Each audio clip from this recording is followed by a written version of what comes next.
बोलो सतगुरुदेव की जय हो।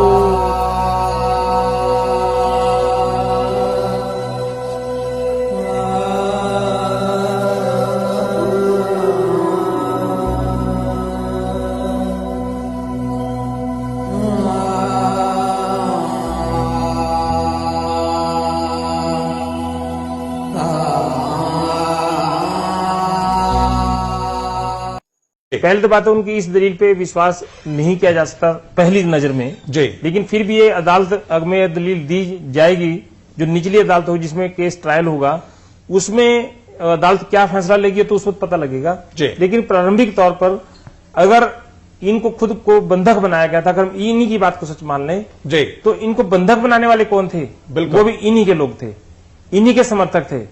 और जो अंदर महिलाएं और बच्चे जिनको बंधक जबरन तौर पर रखा हुआ था, जो महिलाएं और बच्चे बाहर निकले हैं, उन सब ने ये बताया, पत्रकारों को बताया, पुलिस को भी बताया, और अन्य जो वहां के नागरिक थे जो उनकी मदद कर रहे थे उनको भिजवाने के लिए उनके स्थानों पर, उनको भी बताया कि हमारे साथ जबरदस्ती करके हमें रोका गया और हमारे साथ जाती हुई जी। तो ये बात तो बिल्कुल नहीं मानी जा सकती रामपाल की इस दलील में, इस ड्रामे में। एक प्रकार से जैसे पहले ड्रामे इनके अनुयायी या इनके समर्थक या इनके प्रवक्ता जी पहले ही झूठे या गलत बयान देकर भ्रम की स्थिति पैदा करते रहे और ये कहते रहे कि रामपाल आश्रम के अंदर नहीं है, उसका इलाज कहीं और बाहर हो रहा है।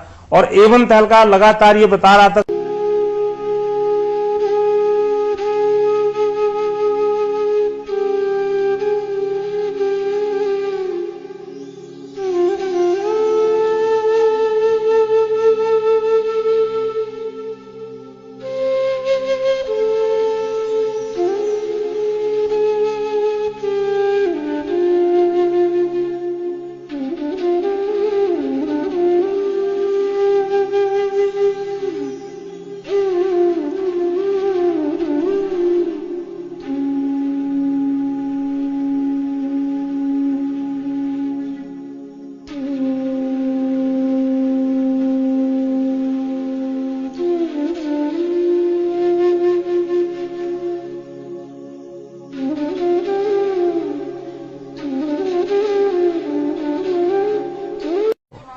हमारे साथ संत रामपाल जी के भाई महेंद्र दास भी मौजूद हैं। इनसे जानेंगे, महेंद्र दास जी, अचानक से हालात काफी बिगड़ते नजर आ रहे हैं, तो ऐसे तो काफी नुकसान होने की आशंका है। ऐसा हम तो शांतिपूर्ण तरीके से बैठे हैं, अपने आश्रम के अंदर हैं और ये बल प्रयोग करना चाहते हैं, हमें नाजायज तंग कर रहे हैं। लेकिन आश्रम के लोग भी जैसे टकराव की स्थिति में नजर आ रहे हैं, तो क्या कोई बीच का रास्ता नहीं निकल सकता? बीच का तो यही है कि माननीय न्यायाधीश को चाहिए कि अपने पर विचार करे। हमको डकैत नहीं है, इतना बड़ा ये केस नहीं है, एक कोर्ट की अवमानना केस उन्होंने खुद बनाया और खुद सुन रहे हैं, इसमें न्याय की उम्मीद है। लेकिन जिस तरह से पुलिस कह रही है यहाँ तो गिरफ्तारी करनी पड़ेगी क्योंकि हाईकोर्ट के आदेश हैं, तो क्या संत रामपाल आत्मसमर्पण कर सकते हैं? अब वो यहाँ है ही नहीं, स्वास्थ्य इलाज करवा रहे हैं, बाहर गए हैं, उनको बाहर शिफ्ट कर दिया हमने परसों। लेकिन क्या वो आत्मसमर्पण करने के लिए तैयार हो जाएंगे? अगर हमारी हाई कोर्ट में बेल कैंसिल करते हैं तो नहीं होंगे, तो नाजायज बेल कैंसिल करने जा रहे हैं। आज उस पर सुनवाई है। अब उस केस का इस अवमानना से क्या लिंक था? ये अवमानना बनाई इसीलिए गई थी कि उस बेल कैंसिल करके अंदर ठोक दें। एक सबसे बड़ा सवाल यही है कि आपका कहना है कि संत रामपाल आश्रम के अंदर मौजूद नहीं है। अगर संत रामपाल आश्रम के अंदर मौजूद नहीं है तो क्यों फिर पुलिस को रोका जा रहा है? पुलिस अगर जाकर के चेक करती है संत रामपाल नहीं होंगे तो पुलिस वापस चली जाएगी। क्योंकि यहाँ कल एसडीएम ने और डीसी ने बताया, एसडीएम आदेश पड़ रहा था कि हमने इसको सील कर लिया है, नाजायज तरीके सील करने के आदेश दिए, अपने आश्रम को नहीं छोड़े, आश्रम की सुरक्षा के लिए बैठे हैं अब हम। ठीक है जी, ओके। तो ये थे महेंद्र दास, संत रामपाल के भाई हैं और जो आश्रम के प्रवक्ता राज कपूर ने हमसे बात की। इनका कहना है कि आश्रम के लोग किसी भी हाल में पीछे नहीं हटेंगे, यानी कि अगर पुलिस आगे जाएगी तो इनका कहना है कि यह लोग अपनी जान तक देने के लिए तैयार हैं। यानी कि सीधा सीधा कह सकते हैं कि टकराव की स्थिति यहाँ पर पैदा हो चुकी है। अब देखना होगा कि ऐसे हालातों में आखिर इस मामले का निपटारा कैसे होगा, कैसे हाईकोर्ट के आदेश का पालन होगा और कैसे हो पाएगी संत रामपाल की गिरफ्तारी। कैमरामैन सुमित क्लियर के साथ Nripinder Singh Brar, ABP News, Barwala, Hisar.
Report आ चुकी है, आपको मेडिकल रिपोर्ट आ चुकी है, उसमें है कि आप बिल्कुल सही है, लेकिन कोर्ट को गुमराह कहीं न कहीं किया गया। ये कहा जाता रहा कि आप अस्वस्थ है, जिसकी वजह से कोर्ट में पेश नहीं हो पाए। अब स्वस्थ हो गया, मैं पहले बीमार था। रामपाल जी, आपकी जो बेल एप्लीकेशन थी वो भी अब रिजेक्ट कर दी गई है, जो 2008 में आपको बेल मिली थी कोर्ट की तरफ से, उसके बारे में क्या कहना है? धन्यवाद। जो पूरा विवाद हुआ उसमें 6 लोगों की जान गई, आपको कोई अफसोस है उस बात का?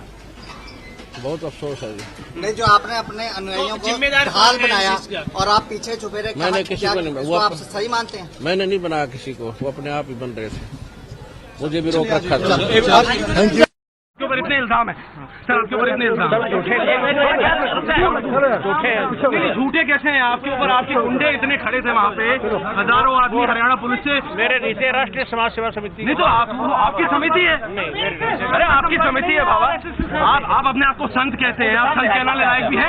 आप आपसे भी ये जवाब दीजिए, आपके वहाँ इतनी फोर्स, इतने गुंडे, इतने आर्मी खड़ी है हरियाणा पुलिस के ऊपर, आप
सर्वा संगत से मेरा आदेश है कि जो भी कार्रवाई की जा रही है, जैसे कोई समागम मनाया जाता है या कोई और कार्रवाई हो रही है, ये मेरे आदेश से ये सब भगत कर रहे हैं, जिनकी जो मैंने कमेटी बना रखी है। इनके ऊपर विश्वास करो, अगर इससे अलग चलोगे तो तुम गुरुद्रोही में आ जाओगे। मैं सबकी डिटेल मंगाऊंगा, कौन कौन क्या क्या बकवास कर रहे हैं, उनको फिर मिशन से निकाल दूंगा, ताकि ये खत्म हो जाओगे भगवान के दरबार से, समझ गए। जो कमेटी मैंने निर्मित बना रखी है वो मेरी सहमति से, मेरी आज्ञा से, मेरे से सलाह करके कदम उठाती है। ये अपने आप कोई भी कदम नहीं उठाते। जो भी कार्रवाई हो रही है ये मेरी हो रही है। अगर इनका कोई विरोध करता है तो मेरा और मेरे कबीर भगवान का विरोध करता है, वो पाप आत्मा है, वो हमारे मिशन से बाहर निकाल दिया जाएगा। ठीक है, इस की छोटियों को सबको डाल दो, बता दो हरामखोरों को जो इस मिशन का नाश करना चाहते हैं। ठीक है जी गुरु, सच्चा है। तो ये ऐसे कुसंगत होती है, वो बर्बाद करती है उन्हीं को जो मंद बुद्धि होते हैं। नहीं तो ज्ञानवान तुरंत सोच लेते ये कोई बात है। इतने दिन हो गए गुरुजी ने, 15 साल हो गए, मैं नाम देते न किसी को ऐसा कुछ कहा नहीं, कोई ऐसी दोगली बात करी नहीं।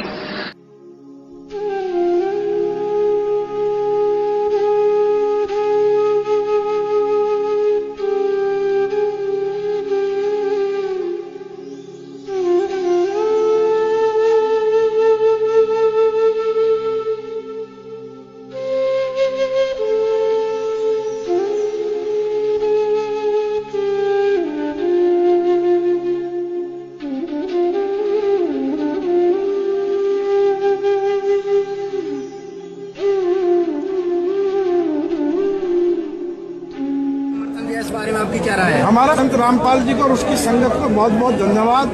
और उन्होंने हमें आज 11 लाख रुपए चंदा देकर भी आंदोलन में भी मदद की। और मैं तो ये कहना चाहूंगा कि संत रामपाल जी के ऊपर भी जो जुल्म हुए, और उस जुल्म को जब वे उनके दर्शन करने उनके शरणार्थी जाते हैं तो उस पर भी तमाम अत्याचार किए जाते हैं, लाठियां बरसाई जाती है। सरकार उनको तंग कर रही, और जो आर्य समाज के और उनके बीच में डिस्प्यूट है उसको भी दूर कराने की कोशिश करेंगे, क्योंकि हम खुद आर्य समाजी हैं।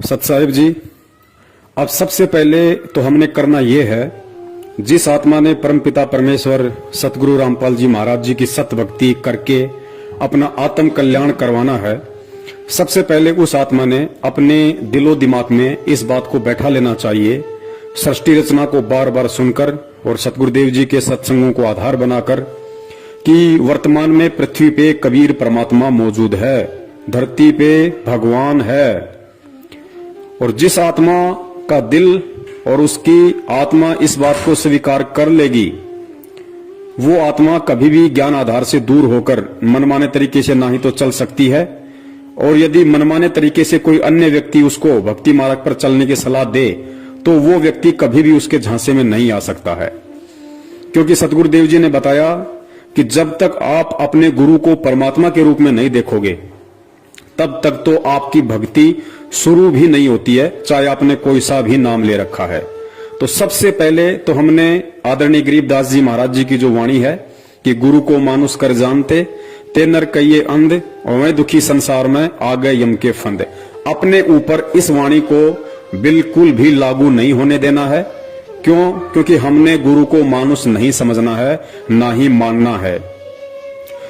और जिस आत्मा को यह समझ में आ गया कि गुरु रूप में इस पृथ्वी पे वर्तमान में साक्षात कबीर परमेश्वर मौजूद हैं, तो वो आत्मा विश्वास आधार से इस भक्ति पे दृढ़ होकर लगी रहेगी। फिर उस आत्मा को चाहे कोई कितना ही भ्रमित करने की कोशिश करे, उसे कोई कितने ही उल्टे सीधे आदेश सुनाए, उसे कोई कितना ही डराए धमकाए, वो आत्मा ज्ञान आधार के विपरीत नहीं चल सकती है। तो सबसे पहले हमने ये देखना है कि हिसार जेल में जो बैठे हैं वे सतगुरु रामपाल जी महाराज जी नहीं बल्कि कबीर परमेश्वर हैं। और सबसे बड़ा धोखा जो संगत खा रही है, जितने भी इन कॉल एजेंटों के बहकावे में आकर, सतलोक आश्रम मैनेजमेंट हरियाणा वालों के बहकावे में आकर, इनके तानाशाही फरमानों की पालना करके जितने भी लोग अपने कर्म फोड़ रहे हैं या सतगुरुदेव जी के ज्ञान विपरीत कर्म कर रहे हैं, उन सब ने हिसार जेल में केवल संत रामपाल जी महाराज जी को देखा है और देख रहे हैं। वो आत्माएं हिसार जेल में कबीर परमेश्वर को नहीं देख रही। उन्हें लगता है कि संत रामपाल जी महाराज जी एक संत हैं, एक गुरु है, और परमात्मा तो कबीर जी हैं जो सतलोक में बैठे हैं। और यही कारण है कि वो आत्माएं पिछले 6 वर्षों से धोखे पे धोखे खाए जा रही हैं। पुण्यात्माओं, विचार करना, 1 सेकंड के लिए आप भूल जाइए कि हिसार जेल में संत रामपाल जी महाराज बैठे हुए हैं। आप हिसार जेल में उस कबीर परमेश्वर को देखिए जिनकी हम दाढ़ी मूंछ वाली फोटो देखते हैं। आप भूल जाइए कि कोई संत रामपाल जी महाराज जी भी हैं। आप ये देखिए कि हिसार जेल में वर्तमान में जो बैठे हैं वे कबीर परमेश्वर बैठे हैं, सफेद दाढ़ी मूंछ वाले बैठे हैं। और जब आप उस कबीर परमेश्वर को सफेद दाढ़ी मूंछ वाले रूप में हिसार जेल में बैठा हुआ देखेंगे, और उसके बाद यदि आपसे कोई कहे कि हिसार जेल से कबीर परमेश्वर जी के आदेश आए हैं कि हमने हरियाणा की कांग्रेस सरकार को वोट डालना है, बीजेपी को हराना है, उसके 6 महीने बाद में आदेश आए कि हमने दिल्ली में केजरीवाल को हराना है और नरेंद्र मोदी की बीजेपी वाली पार्टी को जिताना है, जैसा कि सतलोक आश्रम मैनेजमेंट हरियाणा वालों ने ये सब नाटक किए हैं। संगत से कभी कांग्रेस को वोट डलवाए हैं तो कभी बीजेपी को वोट डलवाए हैं। आपको यदि हिसार जेल से आदेश आए कि आपने हरियाणा के जाट आंदोलन में शामिल होकर सरकार का विरोध करना है, आपको हिसार जेल से आदेश आए कि आपने राजस्थान की करनी सेना को समर्थन देना है, क्योंकि करनी सेना उस गैंगस्टर के समर्थन में है, उस गुंडे व्यक्ति के समर्थन में है जो 1-2 साल पहले पुलिस एनकाउंटर में मारा जा चुका था, जिसका नाम था गैंगस्टर आनंदपाल सिंह। क्या आप एक गैंगस्टर के समर्थन में उसकी सीबीआई जांच में खड़े हो सकते हैं जब आपकी अंतरात्मा इस बात को जान रही है कि हिसार जेल में साक्षात कबीर परमेश्वर दाढ़ी मूंछ वाले बैठे हैं? आप बिल्कुल भी इन आदेशों की पालना नहीं करेंगे। ना ही तो आप बीजेपी को वोट देंगे, ना ही आप कांग्रेस को वोट देंगे, ना ही आप किसी भी कुपात्र को दान देंगे, ना ही आप किसी भी गैंगस्टर की सीबीआई जांच का समर्थन करेंगे, जब तक आप हिसार जेल में दाढ़ी मूंछ वाले कबीर जी को देख रहे हैं। उसके बावजूद भी आप लोगों ने वो सारे उल्टे कर्म किए सतलोक आश्रम मैनेजमेंट हरियाणा के कहने पे। आप लोगों ने कांग्रेस को भी वोट दिए, आप लोगों ने बीजेपी को हराने के लिए कांग्रेस का समर्थन किया। फिर अगले 6 महीने बाद में दिल्ली में आप लोगों ने बीजेपी को जिताने के लिए केजरीवाल की गवर्नमेंट का विरोध किया, लोगों को जा जाके उत्साहित किया कि केजरीवाल को हराना है, बीजेपी को जिताना है।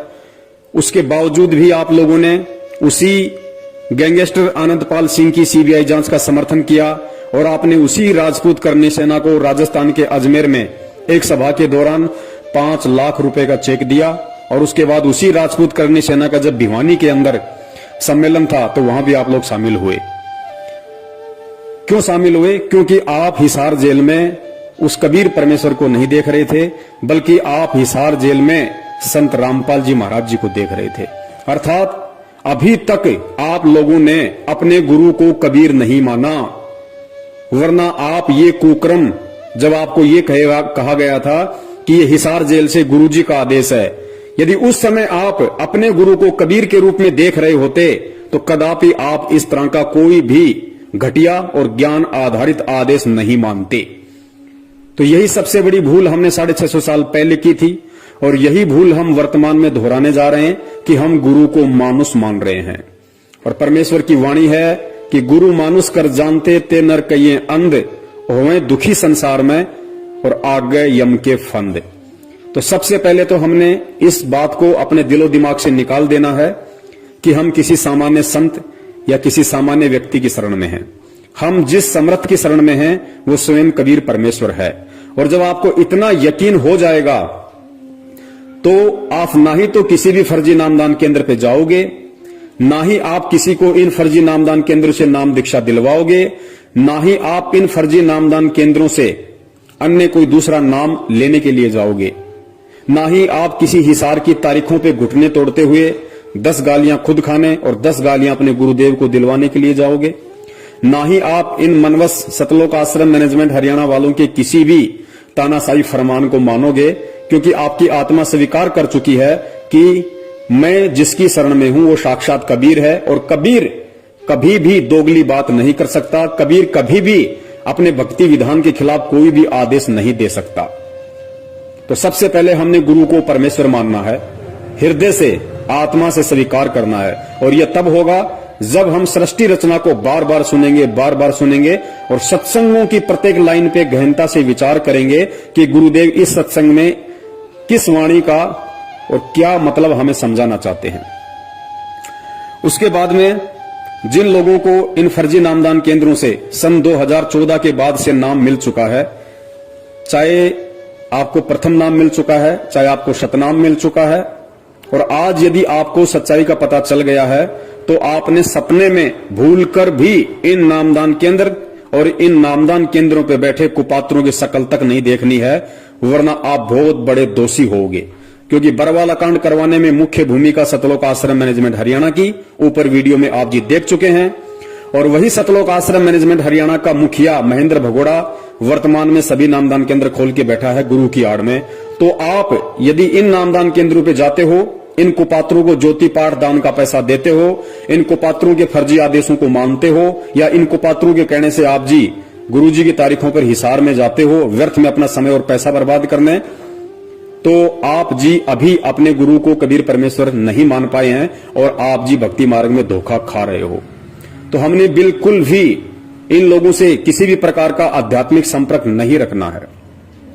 तो जिन लोगों ने प्रथम नाम और सतनाम ले लिया है अनजाने में इन नामदान केंद्रों से, अब आगे उन्होंने इन नामदान केंद्र वालों से, सतलोक आश्रम मैनेजमेंट हरियाणा से, गुरुजी के परिवार वालों से और हर उस व्यक्ति से, चाहे वो भगत ही क्यों ना हो, जो सतगुरु के ज्ञान को आधार बनाकर नहीं चल रहा है और देखा देखी में चल रहा है, भेड़ चाल में, उस व्यक्ति से हमारा किसी भी प्रकार का कोई संबंध नहीं होना चाहिए। क्योंकि परमेश्वर कहते हैं कबीरा तहां जाइए रह संतन की प्रीत, इष्ट मिले और मन मिले, मिले सकल रस रीत।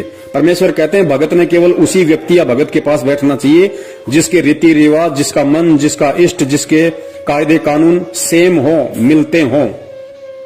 तो वर्तमान में संगत में दो ग्रुप हैं। एक ग्रुप सतलोक आश्रम मैनेजमेंट हरियाणा जो बिल्कुल देखा देखी और अंधा होकर चल रहा है, दूसरा ग्रुप है सत्सेवक जो परमेश्वर के ज्ञान को आधार बना के चल रहे हैं।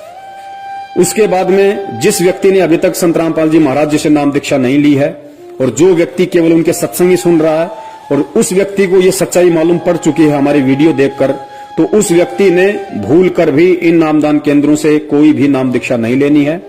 उस व्यक्ति ने सबसे पहले गहनता से सत्संग सुनने हैं, सत्संगों को आधार बनाना है और सारी सच्चाई से परिचित होकर उस व्यक्ति ने जब तक सतगुरु रामपाल जी महाराज जी हिसार जेल से बाहर नहीं आते हैं तब तक उसने संकल्प नाम दीक्षा के माध्यम से भक्ति शुरू कर देनी है। संकल्प नाम दीक्षा क्या है, संकल्प नाम दीक्षा के माध्यम से भक्ति कैसे शुरू होगी, संकल्प नाम दीक्षा के अंतर्गत हमने क्या क्या करना पड़ेगा, वो सारी विधि एक 2.5 घंटे का वीडियो हम सत्सेवकों ने बना रखा है। वीडियो का लिंक इसी वीडियो की डिस्क्रिप्शन बॉक्स में आपको मिल जाएगा। आप उसको देख लीजिए, अच्छी तरह से उसको देखिए, समझिए, उसके बाद आप जी संकल्प नाम दीक्षा लें और अपने घर में भगवान को प्रकट करें। इसके अलावा आपने किसी भी प्रकार का ज्योति पाठ या दान का पैसा किसी भी उस कुपात्र व्यक्ति को नहीं देना है जो सतगुरु रामपाल जी महाराज जी के फर्जी आदेश बताकर पिछले 6 साल से संगत को लूटने में लगा हुआ है। गुरुदेव कहते हैं कि गुरु बिन दान पुण्य जो कर ही मिथ्या होय कभू न फल ही।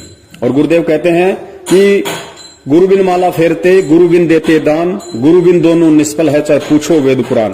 और परमात्मा कहते हैं गुरु बिन होम यज्ञ जो साधे और मन 10 पातक लागे, यानी बिना गुरु की आज्ञा के, बिना गुरु के आदेश के।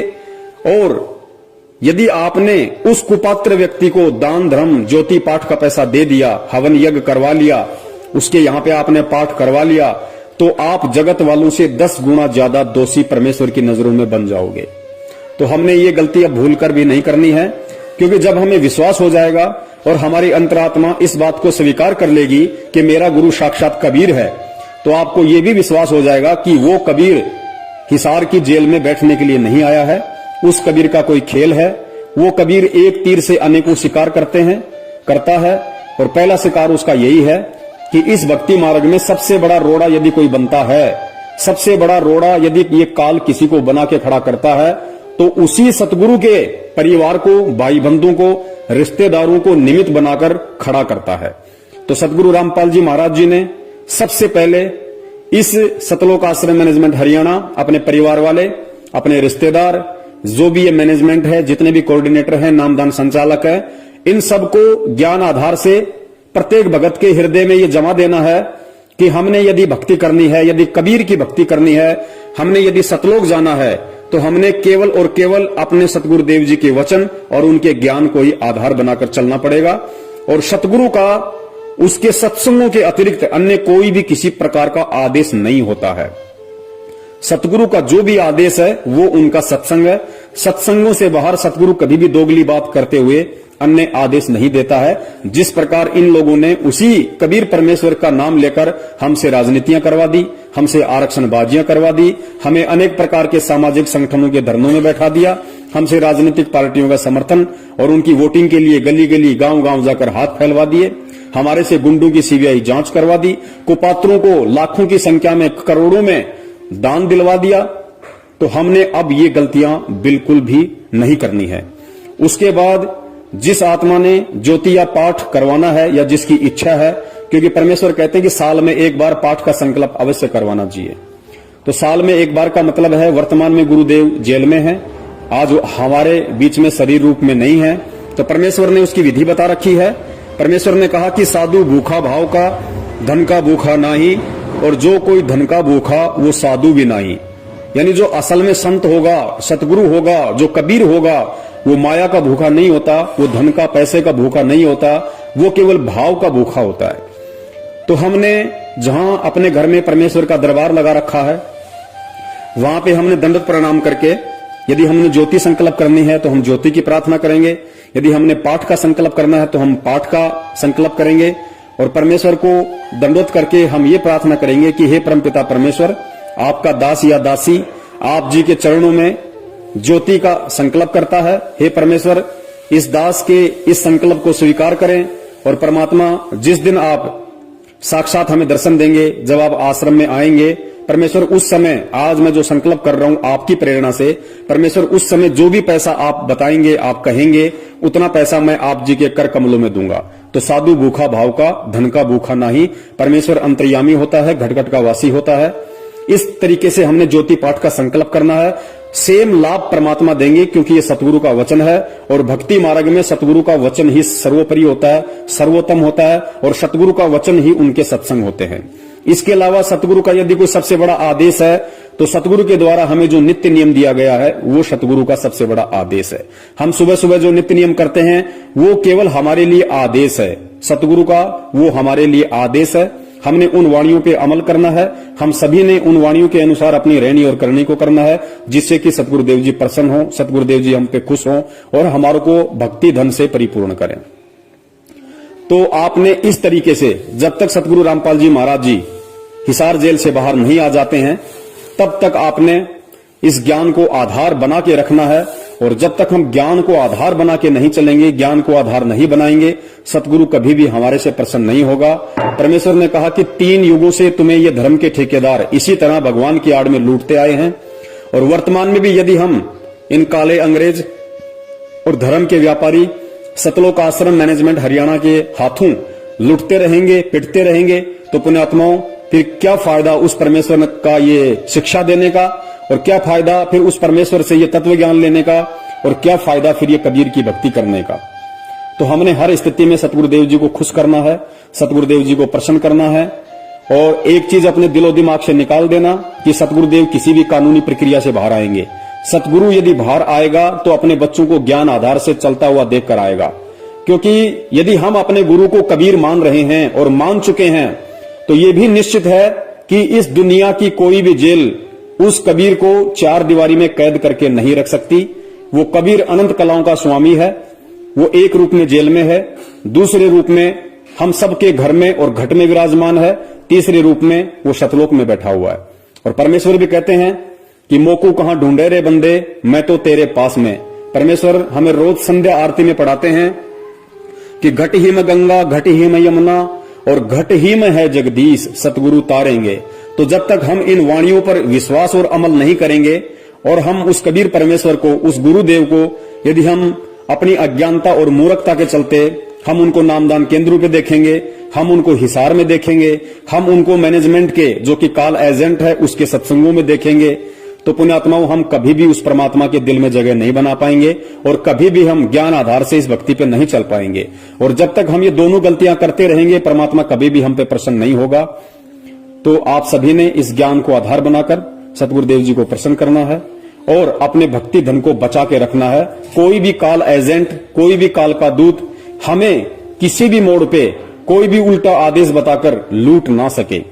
सतगुरुदेव जी ने तो एक समय यहां तक कहा था अपने बच्चों पे विश्वास करके कि बच्चों, जिस व्यक्ति ने 2 से 3 साल तक इस ज्ञान को सुन लिया उसको ब्रह्मा विष्णु महेश भी आ जाए तो उसको भ्रमित नहीं कर सकता। जबकि हम देख रहे हैं कि जिन व्यक्तियों ने 10-10 साल से नाम ले रखा, 20-20 साल से नाम ले रखा है, उनको ब्रह्मा विष्णु महेश तो छोड़िए, ब्रह्मा विष्णु महेश के नाखून के बराबर भी जो नहीं है सतलोक आश्रम मैनेजमेंट हरियाणा, ये पिछले 6 साल से किस कदर उन भक्तों की दुर्गति करवा रहा है, उनको ज्ञान के विपरीत चलवा रहा है। तो फिर हम कब उस लायक बनेंगे जिस लायक हमें सतगुरु यहां पे ज्ञान देकर बनाने आए हैं। तो हमने विश्वास के साथ भक्ति करनी है और हम अपने गुरु को यदि कबीर मान चुके हैं तो विश्वास रखना कबीर बाहर आएगा, कबीर पूरी सृष्टि को नाम देगा। कबीर का वचन है, कबीर ने कबीर सागर में लिखवा दिया था कि धर्मदास, जब वो 5505 वर्ष वाला समय बीत जाएगा उसके बाद एक समय ऐसा आएगा जब पूरी सृष्टि मेरे से नाम लेगी, हर घर में सतनामी होंगे। और परमेश्वर ने कहा था कि सकल सृष्टि परवानिक होई, और मालिक कहते हैं घर घर होगा बोध विचारा। तो ये भक्ति विश्वास की है। अगर विश्वास नहीं है तो चाहे आप कितनी ही भक्ति कर लो, कितना ही आप दिखावा कर लो, कितना ही आप दान धर्म कर दो, आपको कुछ भी मिलने वाला नहीं है। ठीक है, जो आप ये 5 यज्ञ आप जी करते हैं ये आपको मिल जाएगा, लेकिन आपको कबीर और उसका सतलोक नहीं मिलेगा। तो इस तरीके से सतगुरु रामपाल जी महाराज जी के हिसार जेल से आने तक, और विश्वास रखना सतगुरु चाहे आए कल, सतगुरु चाहे आए 10 साल बाद, सतगुरु चाहे आए 20 साल बाद, और चाहे सतगुरु की मौज वो जेल से ना आए, लेकिन हमने यदि उनको कबीर मान लिया है, सतगुरु मान लिया है, तो हमने ज्ञान आधार की पूंछ पकड़ के इस भक्ति मार्ग पे निश्चिंत होकर लगे रहना है। क्योंकि पुण्यात्माओं, विचार करना, सतगुरु के मिलने से पहले आप और हमें बिल्कुल भी नहीं पता था कि सतगुरु क्या होता है, सतलोक क्या है, मोक्ष क्या है, और हमारा ये जीवन प्राप्त करने का मकसद क्या है। तो परमात्मा ने खुद ही हमारा हाथ पकड़ा, खुद ही हमें ये जानकारी करवाई। तो निश्चित सी बात है पुण्यात्माओं, जब हमारी कोई औकात ही नहीं है, जब हमारी अपनी कोई सोच और विचार ही नहीं है, और कबीर परमेश्वर ने खुद हमें एक सोच दी, हमें एक विचार दिया, हमें इस भक्ति मार्ग पे लगाया, तो जाहिर सी बात है हमें सतलोक पहुंचाने का काम, हमें सतलोक में बैठाने की जिम्मेदारी स्वयं उस कबीर परमेश्वर की है। अब वो उनकी मर्जी, वो चाहे तो इस जन्म में बैठा दे, वो चाहे तो अगले 10 जन्म के बाद बैठा दे। हमें बिल्कुल भी इस बात की चिंता नहीं करनी है, क्योंकि हम अपना सब कुछ कबीर परमेश्वर को सौंप चुके हैं। ऐसा नहीं है कि हम आज पहली बार उस कबीर परमेश्वर की शरण में आए हैं। अनंत युग हो गए हमें इस परमात्मा की शरण में रहते हुए, और जब अनंत युग बीत जाते हैं तब ये ज्ञान थोड़ा थोड़ा समझ में आने लगता है। क्योंकि परमेश्वर ने मीराबाई के लिए कहा था कि साधु से ती मस्करी, चोरा नाल खुशहाल, मल अखाड़ा जीतेंगे ये युगों युगों के माल। मल अखाड़ा यानी भक्ति रूपी अखाड़ा केवल वही आत्मा, वही पहलवान जीतेगा जो युगों युगों से कबीर परमेश्वर की भक्ति करता आ रहा है। तो जितनी बार भी हम इस कबीर परमेश्वर की शरण में आए हैं, हर बार हम यही सोचते थे कि अब की बार हमारा मोक्ष पक्का है, अब की बार हमारा मोक्ष पक्का है, जैसा आज हम वर्तमान में सोच रहे हैं। लेकिन क्या उन युगों में हमारा मोक्ष हुआ? नहीं हुआ। हमारे चाहने से कुछ नहीं होगा, क्योंकि परमेश्वर कहते हैं कि मनु मनोरथ ना कीजिए, तेरा किया ना होए, जय पानी से घी निकले तो लूखा खाए ना कोई। तो जब हमने अपना तन मन धन सब कबीर परमेश्वर को सौंप दिया है, तो हमने निश्चिंत हो जाना चाहिए कि वो परमेश्वर अब हमें 84 लाख योनियों में नहीं जाने देगा। जब तक हम पार नहीं हो जाते, जब तक हम सतलोक में नहीं पहुंच जाते, तब तक वो परमेश्वर हमें मानव जन्म देकर अपनी शरण में लेता रहेगा। तो इतना आश्वस्त प्रत्येक उस आत्मा को हो जाना चाहिए जो आत्मा अपने सतगुरु में कबीर को देख रही है। और यदि कोई अपने गुरु को संत रामपाल मान रही है, उन्हें एक मां के पेट से जन्म लिया हुआ जीव मान रही है, उन्हें मानुष समझ रही है, उस आत्मा की तो फिर दास कुछ नहीं कह सकता। उस आत्मा का तो फिर अपना संस्कार है, जैसा उसे मिलेगा वैसा ही उसे मिलना है। दास यहां जो बात कर रहा है, जो बता रहा है, वो केवल उस ज्ञान आधारी आत्मा के लिए बता रहा है जो आत्मा इस भक्ति मार्ग पर ज्ञान को आधार बनाकर और अपने मोक्ष प्राप्ति के मकसद से जुड़ी है या फिर आगे जुड़ने वाली है। तो दास का यही निवेदन है, इस विधि से यदि आप जो करते हैं, जो विधि परमेश्वर का ज्ञान बोलता है, मेरे अपने कोई विचार नहीं है, मेरी अपनी कोई सोच नहीं है, मैं 2 कौड़ी का जीव हूं। आज अगर मैं कुछ बोल पा रहा हूं तो केवल परमेश्वर की रजा से, उन्हीं के ज्ञान आधार अनुसार बोल पा रहा हूं। दास की स्थिति केवल वैसी है जैसा कि कहते हैं कि अल्लाह मेहरबान तो गधा पहलवान, इससे बढ़कर कोई औकात नहीं है। जिस भाई को उचित लगे वो सतगुरु रामपाल जी महाराज जी के इसार जेल से आने तक इस विधि से इस सत भक्ति मार्ग पे लगा रहे, और जिस भाई को नहीं मानना है तो भक्ति मार्ग में किसी पे कोई बाध्यता नहीं है। परमेश्वर ने आत्माओं को सतलोक में भी स्वतंत्र रखा हुआ था, और परमेश्वर ने यहाँ भी आत्माओं को स्वतंत्र रखा हुआ है। और काल भगवान के साथ वचन था, काल ने कहा था कि परमात्मा आप धरती पे जाओगे, अपना ज्ञान प्रचार करोगे, जो आपके ज्ञान को समझकर आपको स्वीकार करे वो आपका, और जो आपके ज्ञान को स्वीकार ना करके आपको स्वीकार ना करे वो परमेश्वर मेरा, आप जबरदस्ती किसी को ना ले जाना। और सतलोक में भी यही था, परमात्मा ने हम सभी आत्माओं को स्वतंत्र रखा हुआ था। जब काल ने कहा कि परमात्मा मुझे ये आत्माएं दे दो, तो परमेश्वर ने उसको मना कर दिया कि सब कुछ दे सकता हूं, और ब्रह्मांड चाहिए तो और ले ले, लेकिन ये आत्मा मेरा निज अंश है, ये मैं तुझे नहीं दे सकता। हाँ, यदि कोई आत्मा अपनी स्वेच्छा से तेरे साथ में जाना चाहे तो वो तू ले जा सकता है। इसका मतलब परमात्मा ने वहां पे भी आत्मा को स्वतंत्र रखा हुआ है।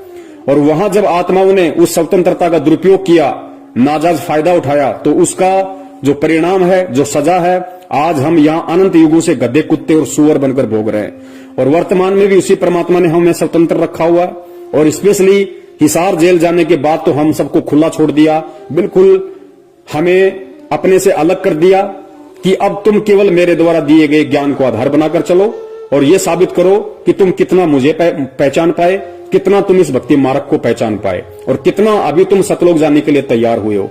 तो आत्मा आज भी स्वतंत्र है, और स्वतंत्रता का ये फायदा काल उठा रहा है कि काल अपना चाल खेलकर, अपना दाव खेलकर इन आत्माओं को उसी गुरु की आड़ में, उसी गुरु के नाम से कभी राजनीति करवाता है, कभी आरक्षणबाजी करवाता है, कभी गुंडों की सीबीआई जांच करवाता है, कभी मनमाने तरीके से ज्योति पाठ करवाता है, तो दान का पैसा लेता है, जो कि सतगुरु के भक्ति विधान में बिल्कुल भी नहीं है। तो समझना आप लोगों ने है, विचार आप लोगों ने करना है किस तरह से, किस विधि से आपने परमेश्वर को खुश करना है और अपना ये अनमोल मानव जीवन सफल बनाना है। दास ने जो कहना था सतगुरु आशीर्वाद से संदेशा आप जी को दे दिया, क्योंकि सेवक का काम केवल संदेशा देने का होता है, जबरदस्ती उसकी पालना करवाने का नहीं होता है। आगे आपकी अपनी सोच, आपकी अपनी बुद्धि, आप किस तरीके से इस भक्ति मार्ग पर चलते हैं और किस तरीके से आप अपने सतगुरु को प्रसन्न करते हैं। सत साहिब, जय हो बंदी छोड़ की। बंदी छोड़ सतगुरु रामपाल जी महाराज की जय हो। साहेब जी सतगुरुदेव की जय हो। जगत गुरु तत्वदर्शी संत रामपाल जी महाराज की जय हो। बंदी छोड़ जग परम पिता परमात्मा केशव कबीर साहेब की जय हो। बंदी छोड़ जगत गुरु तत्वदर्शी संत रामपाल जी महाराज की जय हो। सत साहेब जी। जयपुर वाले पवन भगत तन कर दिया पर्दा फास, रे घबराना नहीं। जयपुर वाले पवन भगत तन कर दिया पर्दा फास, रे घबराना नहीं। तेरी भली करेंगे संत राम पाल, घबराना नहीं। तेरी भली करेंगे संत राम पाल, घबराना नहीं। बरवाड़ा का कांड करणी रही उनका नाम बताया। मैनेजमेंट और सेवा समिति ने ऐसा जुल्म कमाया। मैनेजमेंट और सेवा समिति ने ऐसा कहर कमाया। दूत काल के बन गए भगत भाई, दूत काल के बन गए भगत भाई। करके गुरु को बदनाम, रे घबराना नहीं। जयपुर वाले पवन भगत तन कर दिया पर्दा फास, रे घबराना नहीं। तेरी भली करेंगे संत राम पाल, घबराना नहीं। जगत गुरु संत राम पाल जी जाते जाते बता गए, सेवा समिति मेरी नहीं आ, मीडिया में सब सुना गए। जो भी जुल्म करा मेरे पर, जो भी जुल्म करा मेरे पैवा, सब मैनेजमेंट का काम, रे घबराना नहीं। जयपुर वाले पवन भगत तन कर दिया पर्दा फास, रे घबराना नहीं। तेरी भली करेंगे संत राम पाल, घबराना नहीं। छुपा रहा मैं मार यूं देते, अखबारों में लिख दिया। बना बनाया मेरा घर उजाड़ा, प्रशासन को बयान दिया। बना बनाया मेरा घर उजाड़ा, प्रशासन को बयान दिया। मैनेजमेंट और सेवा समिति ने, मैनेजमेंट और सेवा समिति ने कर दिया जीना हराम, रे घबराना नहीं। जयपुर वाले पवन भगत तन कर दिया पर्दा फास, रे घबराना नहीं। तेरी भली करेंगे संत राम पाल, घबराना नहीं। पुलिस रिमांड में रामपाल जी ने सीधे तौर पर नाम धरा। राम कुमार डाका बलजीत राजेंद्र ने जुल्म करा। राम कुमार डाका बलजीत राजेंद्र ने जुल्म करा। राज कपूर साथ में शामिल, राज कपूर साथ में शामिल। कर बरवाड़ा का कांड, रे घबराना नहीं। जयपुर वाले पवन भगत तन कर दिया पर्दा फास, रे घबराना नहीं। तेरी भली करेंगे संत राम पाल, घबराना नहीं। जगत गुरु को झूठ बताया मैनेजमेंट वालों ने। निर्दोष गुरु को दोषी बनाया इस सेवा समिति वालों ने। निर्दोष गुरु को दोषी बनाया सेवा समिति वालों ने। सजा करा कर उम्र कैद की, सजा करा कर उम्र कैद की। करे गुरु जी पे एहसान, रहे घबराना नहीं। जयपुर वाले पवन भगत तन कर दिया पर्दा फास, रहे घबराना नहीं। तेरी भली करेंगे संत राम पाल, घबराना नहीं।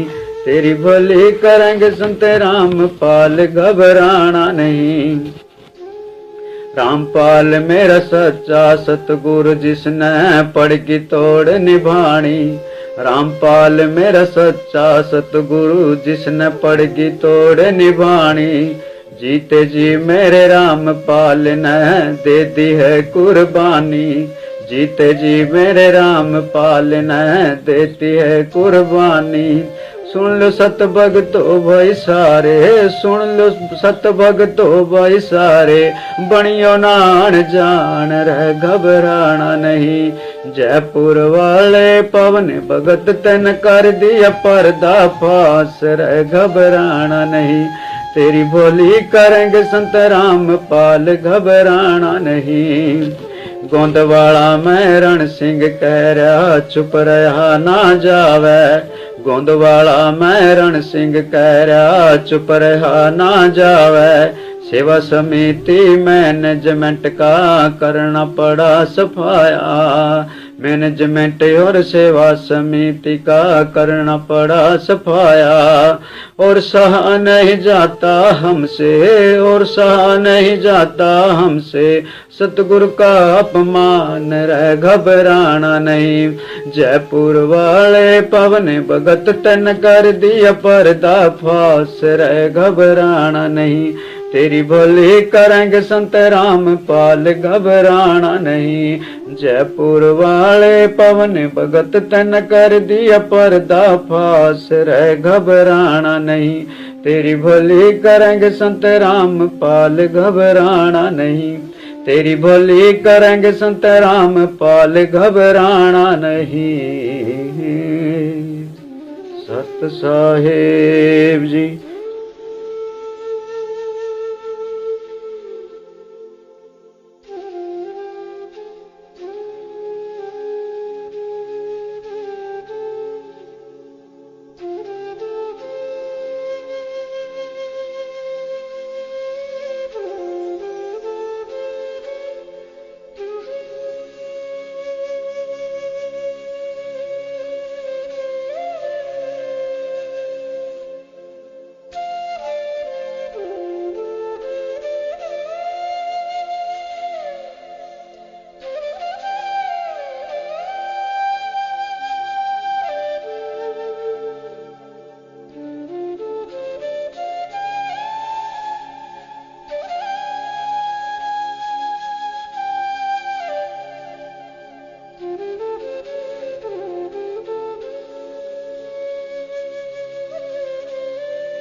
बोलो सतगुरुदेव की जय हो।